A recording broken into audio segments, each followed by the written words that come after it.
Hello दोस्तों, स्वागत है मेरा यूट्यूब चैनल में। और आज हम लोग डिस्कस करने वाले हैं इम्पॉर्टेंट की GST action point before filing October 20 to 23 return for all tax payer. जैसे कि हम लोग जानते हैं अक्टूबर मंथ में का रिटर्न हम लोग फाइल करेंगे नवंबर में, बट वो लास्ट रिटर्न होगा for availing the input tax credit related to financial year 20 to 23। Now October month का भी रिटर्न बहुत इंपॉर्टेंट हो जाता है, जो कि अक्टूबर मंथ में फाइल किया जाएगा। जो वीजीएसटी रिटर्न वो भी बहुत इंपॉर्टेंट होता है। तो उसमें कौन कौन सा पॉइंट पे हम लोग को ध्यान देना होगा वो आज हम लोग डिस्कस करेंगे।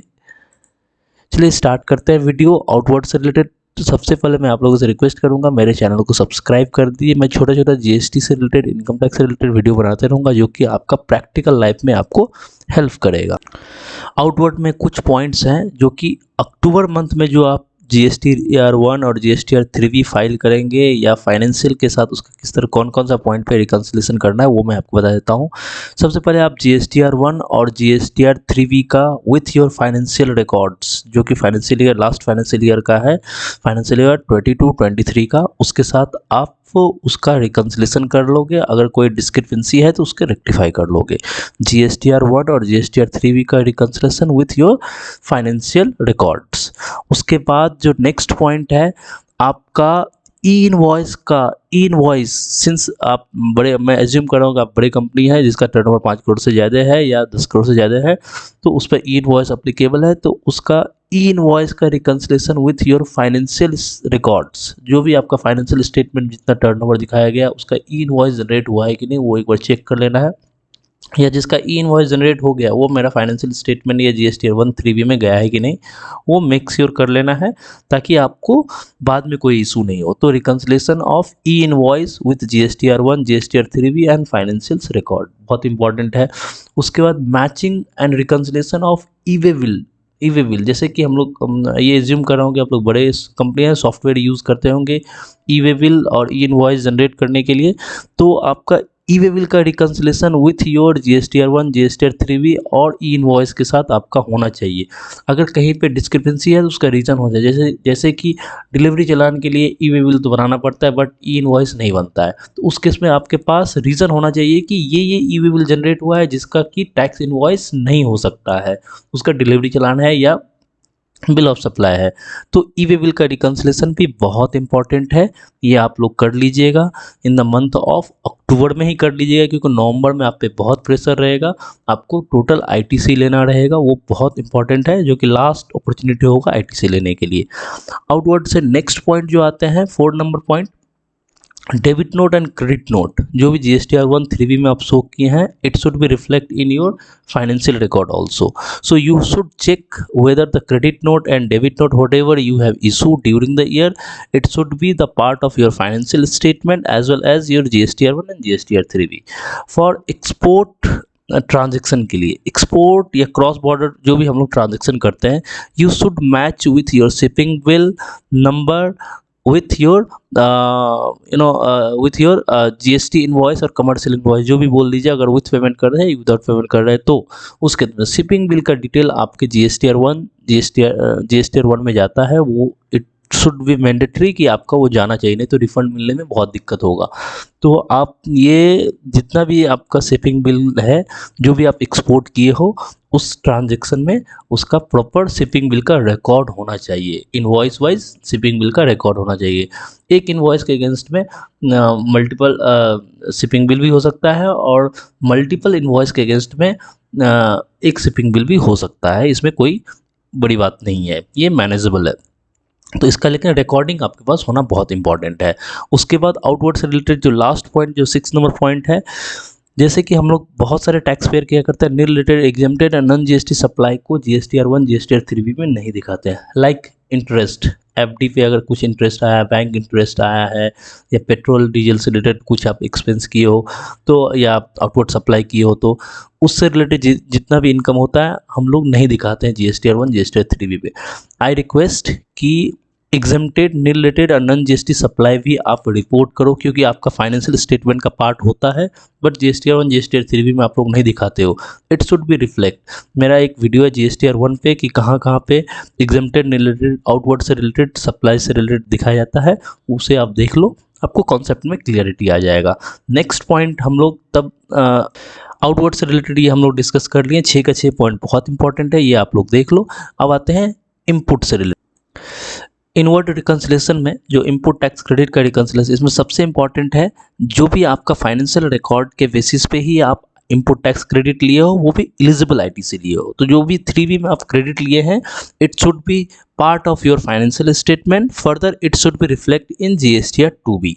तो ये रिकंसिलेशन पॉइंट नंबर 1, ये रिकंसिलेशन बहुत इंपॉर्टेंट है, 3B का reconciliation with your books of account. Further कोई भी अगर सप्लायर है जिससे मैं बाई किया हूँ, परचेज किया हूँ, अगर वो GSTR 1 फाइल नहीं किया, मेरे GSTR 2B में नहीं रिफ्लेक्ट किया है, तो उससे कम्युनिकेट करना बहुत इंपॉर्टेंट है। नहीं तो अगर हमें उससे कम्युनिकेट करना बहुत इंपॉर्टेंट है, अगर कम्युनिकेट नहीं करेंगे तो फिर वो फाइल नहीं करेगा, तो नवंबर के बाद वो फाइल कर भी देगा तो फिर मुझे क्रेडिट नहीं मिलेगा। तो मेक श्योर जितना भी आपका वेंडर है, अगर वो GSTR 1 अपना फाइल नहीं किया है या मेरे 2B में नहीं दिख रहा है, उससे आप कम्युनिकेट करो ताकि वो जल्दी से रिटर्न फाइल करे। अक्टूबर मंथ में अगर आप कम्युनिकेट कर लोगे तो एटलीस्ट वो जो अक्टूबर मंथ का return in the month of November 11 तक फाइल करेगा, उसमें फाइल कर दे ताकि आपको क्रेडिट लेने में कोई दिक्कत नहीं हो। नेक्स्ट पॉइंट, जो भी आपका मान लीजिए कि 2B में तो है बट बुक्स में आप रिकॉर्ड नहीं किए हुए, related to the financial year 2022-23, मान लीजिए मार्च का एक इनवॉइस है जो कि सप्लायर जो था वो GSTR सप्लायर का इनवॉइस GSTR 2B में भी रिफ्लेक्ट कर रहा है, बट मैंने आज तक उसका रिकॉर्डिंग नहीं किया इसलिए क्रेडिट नहीं लिया। तो you have to take care this point, because your account person या जो एंट्री मारते हैं वो हो सकता है कि भूल गए हो या उसके पास इनवॉइस आया हो स्किप कर दिया हो। तो आप ये चेक कर लो कि जो भी इनवॉइसेज पर्टेनिंग्स टू फाइनेंशियल ईयर 22-23 वो आपका प्रॉपर रिकॉर्ड हो जाए, यानी कि जो भी ट्रांजैक्शन 2B में है लेकिन बुक्स में नहीं है तो उससे हम लोग को फाइंड करना है ये क्यों नहीं है, इसका रीज़न क्या, उसका रीज़न मेनली फाइंड करना है हम लोगों को। उसके बाद नेक्स्ट पॉइंट, जिस भी वेंडर को मान लीजिए हम लोग 180 दिन के अंदर अगर पेमेंट नहीं किए हैं और उसका हम लोग ITC ले लिए हैं, तो आप मेक श्योर कि आप उसका पेमेंट कर दो। अगर पेमेंट करना पॉसिबल नहीं है तो आपको ITC रिवर्स करना पड़ेगा, फिर जब आप पेमेंट करोगे तब आप क्रेडिट ले सकते हो, रिक्लेम कर लेना इस बीच में, नहीं तो फिर आपको इंटरेस्ट लग जाएगा। तो जिस भी वेंडर से आप परचेज किया है, अगर 180 दिन के अंदर अगर आप उसे पेमेंट नहीं करते हैं तो you have to reverse the input tax credit with applicable interest. Next point, identify and report any ITC reversal made during the financial year 22 as the opening balance for the electronic credit reversal and reclaim statement। जैसे कि GST portal पे एक नया opening input tax credit reversal and reclaim statement का भी एक हम लोग को फाइल करना पड़ेगा। ये भी 30 सितंबर से पहले ही हम लोग को फाइल करना पड़ेगा। तो ये रिकंसिलेशन भी बहुत इंपॉर्टेंट है कि कौन कौन सा ITC है जो कि pertaining to financial year 22-23, but still we are not availing because the invoice copy या goods and services not yet receive by us, या इनवॉइस का रिकॉर्डिंग हम लोग के बुक्स में नहीं हुआ। ये बहुत इंपॉर्टेंट है, ये भी आइडेंटिफाई करना कि कौन कौन सा इनवॉइसेज है जो कि पर्टेनिंग टू फाइनेंशियल ईयर 22-23, बस स्टिल उसका हम लोग क्रेडिट नहीं लिए हैं, तो आपको उसको ओपनिंग बैलेंस में डालना पड़ेगा। एक जो GST पोर्टल पे एक टैब खुलता है कि रिवर्सल, इलेक्ट्रॉनिक क्रेडिट रिवर्सल और रिक्लेम स्टेटमेंट में ओपनिंग बैलेंस डालने के लिए। नेक्स्ट पॉइंट आते हैं, जो नेक्स्ट पॉइंट है अदर पॉइंट्स में जितना भी RCM का रिकॉर्डिंग एज पर बुक्स, आपका जो भी स्टेटमेंट है RCM का कुछ भी लाइबिलिटी अगर आ रहा है इसका आप स्क्रूटनी कर लो, जिस लेजर में RCM का ट्रांजैक्शन फॉल कर, like legal charges, GTA service provider, director का सिटिंग फीस, उसके बाद मान लीजिए एडवोकेट का फीस तो हो ही गया। इस तरह के जो भी 14-15 लिस्ट है RCM का, उससे रिलेटेड आप ट्रांजैक्शन आइडेंटिफाई करो in your books of account. Once you will find the transaction related to books related to RCM, you make sure कि इस पे RCM का पेमेंट हुआ है और हम लोग क्रेडिट ले लें, क्योंकि आप इस मंथ में अगर वो रिकंसिलेशन नहीं कर पाओगे तो नेक्स्ट मंथ में आपके लिए नेक्स्ट टू इम्पॉसिबल हो जाएगा कि आपको ये सब ट्रांजैक्शन आइडेंटिफाई करके फिर पेमेंट करना, फिर क्रेडिट लेना। अगर नेक्स्ट मंथ में आप नहीं करोगे तो आपको पेमेंट तो करना पड़ेगा, आपको क्रेडिट नहीं मिलेगा रिलेटेड टू फाइनेंशियल ईयर 22-23। इसी तरह से जैसे आपको जो भी सप्लाई करता है, जिससे भी आप बाय करते हैं, उसका आप थारोली बेसिस पे एक क्या करो कि असेसमेंट करो, ये सप्लायर जो है जेन्युइन है कि नहीं, ये अपना रिटर्न फाइल करता है कि नहीं, इसका जीएसटीआर 1 जीएसटीआर 3 भी मैच होता है कि नहीं।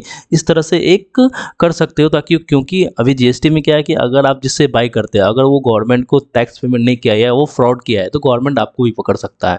तो मेक श्योर कि आप ये चीज़ एक बार देख लो, आपके साथ इसमें कोई इशू नहीं हो तो बेटर है। थैंक यू वेरी मच मेरे वीडियो देखने के लिए। ये जितने भी पॉइंट्स मैंने आउटवर्ड और इनवर्ड से रिलेटेड और अदर पॉइंट बताए हैं, इसे आप एक बार केयरफुली देखो, समझो, और फिर हम लोग अपने बुक्स में उसी के अकॉर्डिंग एडजस्ट करो। थैंक यू वेरी मच मेरे वीडियो देखने के लिए। मेरे चैनल को सब्सक्राइब कर लीजिए।